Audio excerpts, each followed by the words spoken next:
Episode 7 Dopamine Detox Reclaiming Your Focus in the Age of Distraction. Welcome back to The Inner Architect. You're now in the second third of our journey, and today's topic is perhaps the most urgent for anyone living in the modern world. This podcast is brought to you by www.selfdevelopmentpsychology.com, your guide to navigating the complexities of the human mind in a digital age. In our last session, we talked about the art of saying no, protecting your time from other people. But today, we address a much more subtle enemy, the enemy within.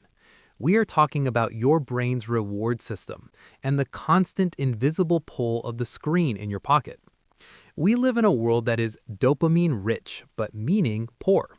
We are more connected than ever, yet we find it harder than ever to sit still for 10 minutes without reaching for a distraction. Today, we're going to explore the psychology and biology of the dopamine detox. We aren't just talking about a digital break. We are talking about a total recalibration of your brain's pleasure centers. Part 1. The biology of the reward molecule. First, let's clear up a major myth. Most people think dopamine is the pleasure molecule, that it's what you feel when you eat chocolate or win a game. But in neuroscience, we know that dopamine is actually the motivation molecule. It is the molecule of anticipation. Dopamine's job is to make you want things. It's the itch that makes you scratch. Evolutionarily, this was vital. If you were an early human and you saw a berry bush, dopamine flooded your brain to give you the energy to walk over and pick those berries. It was the go signal. The problem is that your brain evolved in a world of dopamine scarcity. You had to work hard for a small reward. Today, we live in a world of dopamine superabundance. Every notification, every like, every infinite scroll on social media, and every high-calorie snack is a massive, effortless hit of dopamine. At www.selfdevelopmentpsychology.com, we explain it like this. Your brain is a biological system built for the Stone Age, but it's currently being hacked by Silicon Valley engineers who understand your biology better than you do. You aren't lazy, you are overstimulated. Part 2. The downregulation trap. When you flood your brain with too much dopamine, something dangerous happens. Your brain, seeking balance, begins to downregulate. Imagine you're in a room with a very loud stereo playing. At first, it's deafening, but after an hour, your ears adjust, and the music doesn't seem so loud anymore. Your brain does the same with dopamine. It shuts down some of its dopamine receptors to protect itself from the noise. This is why, after a weekend of binge-watching shows or scrolling for hours, the real world feels incredibly boring.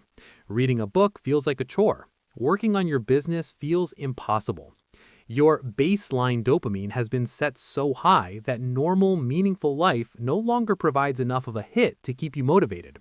You have become numb to the subtle rewards of hard work. Part 3. The 4 pillars of a true detox.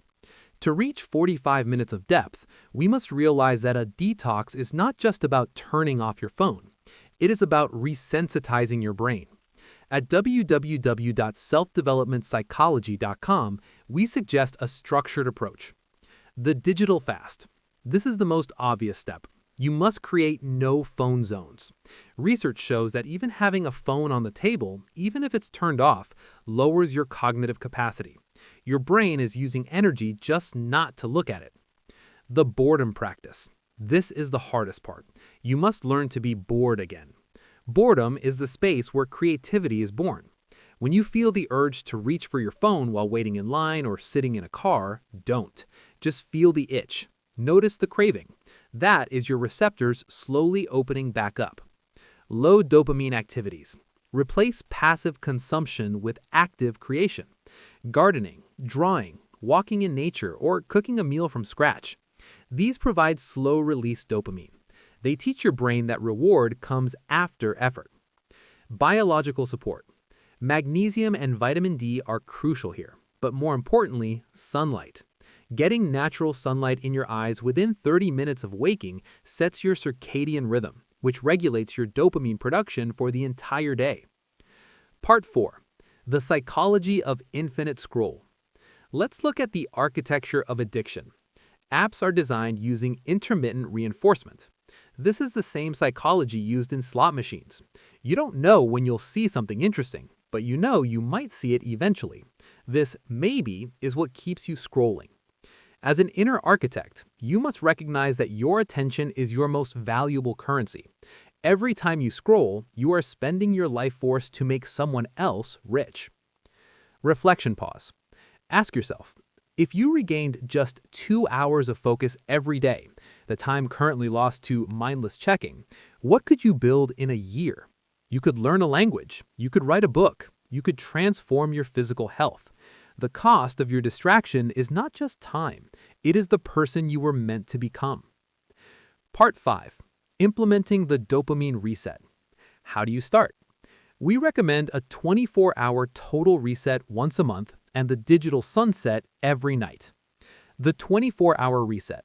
No internet, no screens, no processed sugar, no music. Just you, a journal, and the real world. By the end of the day, your brain will be so hungry for stimulation that even a simple walk or a deep conversation will feel incredibly rewarding. The digital sunset. At least 60 minutes before bed, all screens go away. This allows your brain to transition from search and seek mode, dopamine, to rest and digest mode, melatonin, serotonin. At www.selfdevelopmentpsychology.com, we provide a dopamine detox tracker to help you monitor your urges. We don't expect perfection, we expect awareness. When you feel that phantom vibration in your pocket, don't judge it, just label it. That is my dopamine system seeking a hit. Then take a deep breath and return to the present moment. Closing thoughts. Reclaiming your focus is an act of rebellion. In a world that wants you distracted, being focused is a superpower. By lowering your dopamine baseline, you're giving yourself the gift of enjoyment. You will find that life becomes brighter, food tastes better, music sounds deeper, and the work you once found hard starts to feel like a rewarding challenge. Thank you for joining me for episode 7. For more tools on focus and the deep work checklist, visit www.selfdevelopmentpsychology.com. In episode 8, we are going to talk about the resilience factor. Now that you have the focus to work on your goals, we need to make sure you have the strength to survive the inevitable setbacks.